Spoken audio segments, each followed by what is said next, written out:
magandang gabi sa inyong lahat. Good evening. Magandang gabi, boss. At siguro narinig nyo kanina ang word of the night natin ay kutob. Ang katanungan ko para sa kanila ay ito. Kailan nyo huling talagang nakaramdam ng isang solid na kutob at ano yung sitwasyon na yon? KitKat, Oh, ikaw. ako malakas talaga ang kutog ko palagi. Kaya lang ikukwento ko sa'yo, may isang beses lang akong pumalya Maraming sa salamat, kutog ko. KitKat. Okay, tuloy naman tayo. Ikukwento ko, Boss? pakinggan mo. Nakutoban ako na ang tagal ng kwento mo. Ayan, ituloy mo. Alam mo ba, itong kutob ko na ito, nag-text sa akin ng isang bangko at klinik ko siya, so na-scam ako ng 180,000. 180,000. Yes.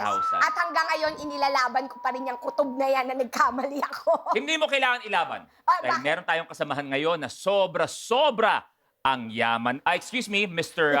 Piolong Mejia. Yes, thank you. Luis, can I do for you? Piolong, narinig mo ang ating kaibigan na si KitKat kung saan siya ay naloko lang 180,000. Willing ka ba bigyan o hindi kaya dagdagan pa? Actually, wala akong cash ngayon eh. Okay. Di ba palapit sa tindahan ni Aling Nita? Doon mo kunin. Eto si Emilio.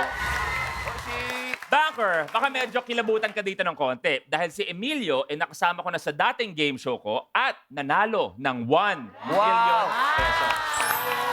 Nung nanalo ka pa ng 1 million, nakaramdam ka ng kutob. Talagang walang kutob ako nun. Anong ginawa mo sa 1 million nung napanalunan mo na? Karamihan po doon, Kuya Luis, ininvest ko talaga. Ganyan. Yes. Ganyan dapat. Dahil minsan ang nanalo ng 1 million sa game show ko, si Negi at Silong 1 million, ikaw ininvest. Sila nagbisyo. Joyang, nung una mong Ayan, Kuya nakita, si Mr. Long Mejia. Ayan. Kuya Lu, yung mga kutob ko kakaiba eh. Minsan, Okay. Yung kutob ko na parang nag-aamoy kandila, Uy, sandali. amoy, Ano yun? amoy Meron ka dyan bangkay? bulaklak. Ito nga sa studio, parang meron, Kuya Lu. Ay, hindi tayo yun. Hoy, Sa, parang naramdaman ko, parang nasa bandang unahan po. Medyo, unahan. medyo di. Teka muna, pati niyo pa ako tumbukin ako yun eh. May pagano'n-ganon pa kayo eh. Anong pakiramdam Long na yun ang kutob sa'yo ni Joyang? Sa bagay, lahat ng tao ay may freedom.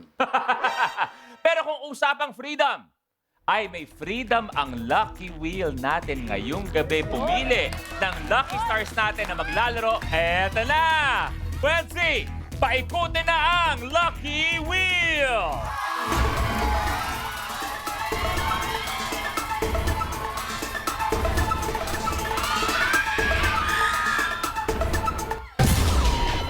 Ang maglalaro, Miss Jenny Miller!